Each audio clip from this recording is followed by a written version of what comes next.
আপনারা গুন্নার বিষয় না জানা কারণে পবিত্র কোরআন সঠিকভাবে পড়তে পারেন না বা এই গুন্নার বিষয়টি অনেক সহজে বুঝতে পারেন না। যদি এরকমটা হয় তাহলে আজকের ক্লাসটি অনেক গুরুত্বপূর্ণ, কেননা এই 7টি গুন্নার বিষয় পবিত্র কোরআনে তুলে ধরা হয়েছে আর এখানে 7টি গুন্নার বিষয় নিয়েই আলোচনা হবে, কেননা অনেক সহজেই আপনারা শিখে নিতে পারবেন। ইকফা গুন্না, ঈদগামে বা গুন্না, ওয়াজিব গুন্না, কলকলা, ইকলাব গুন্না, ইকফা মিম সাকিন গুন্না, ঈদগামের মিম সাকিন গুন্না।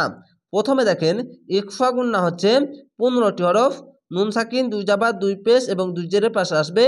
এখানে দেখেন ইকফা গুন্না, নুন সাকিনের পাশে দাল, এখানে দেখেন নুন সাকিনের পাশে দেখেন দাল আছে কি নেই, এই যে দেখেন দাল, তার জন্য এখানে ইকফা গুন্না হবে। যেরকম ঈদগামে বা গুন্না 4টি হরফ, নুন সাকিন, দুই জাবার, দুই পেশ, দুই জেরের পাশে আসবে এবং এই 4টি হরফের উপরে তাসদিদ আসবে। এখানে দেখেন নুন সাকিনের পাশে ইয়া এবং তাসদিদ আছে। এখানে দেখেন নুন সাকিন এবং রাইট দেওয়া আছে, এখানে দেখেন ইয়া, তার জন্য এখানে ঈদগামে বা গুন্না হবে। দেখেন দুই জাবারের পাশে মিম, তো এখানে দেখেন দুই জাবারের পাশে মিম এবং এর উপরে তাসদিদ আছে, তার জন্য এখানে ঈদগামে বা গুন্না হবে। তো এইভাবে প্রত্যেক গুন্নাগুলি অনেক সহজেই শিখতে পারবেন। তো শুরু থেকে শেষ পর্যন্ত ভিডিওটি দেখবেন, অনেক সহজেই পবিত্র কোরআন সঠিকভাবে পড়ে নিতে পারবেন। আউযু বিল্লাহি মিনাশ শাইতানির রাজিম, বিসমিল্লাহির রহমানির রহিম। লাআনাহুল, আইনটিকে মোটা করে গলা চিপে পড়বেন। লাম যাবার লা, আইন যাবার আ, লা আ, নুন যাবার না, লাআনা, হা লাম পেশ হুল, লাআনাহুল লাহু। আল্লাহ লেখা থাকলে ডান পাশের অক্ষরটি দেখবেন, ওপরে যাবার বা পেশ থাকলে আল্লাহ লেখাটি মোটা করা হবে। লাম খরচ যাবার ল, হা পেশ হু, ল হু। এখানে মিম আছে, তার জন্য থামতে হবে, ওয়াকফ করতে হবে। কেন? এইখানে দেখেন ওয়াকফে লাজিম, তার জন্য এখানে থামতে হবে। তো থামতে গেলে শেষ অক্ষর সাকিন দিতে হবে, যে 3 আলিফ টেনে পড়বেন, মাধ্যমে আরজি হবে। কেন? শেষ অক্ষর সাকিন থাকলে এবং তার আগেকার অক্ষর যদি টান থাকে তাহলে মাধ্যমে আরজি হবে, 3 আলিফ টেনে পড়বেন। তো এখানে ল বলে থেমে যাবেন।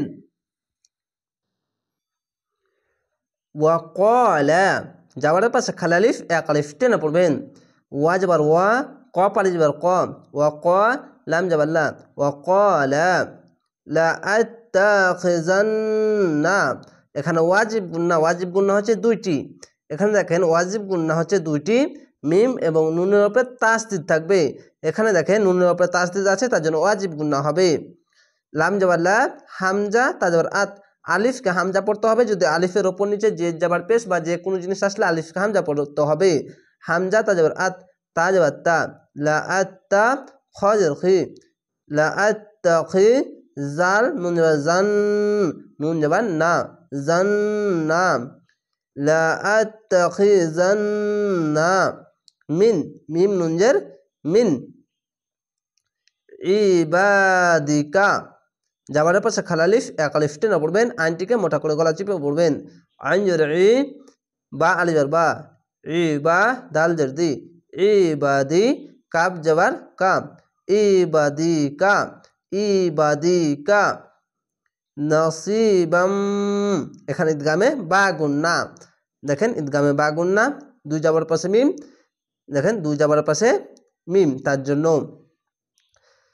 নুন যাবার না, সদ সি, নসি বা, মিম যাবার বাম, নসিবাম।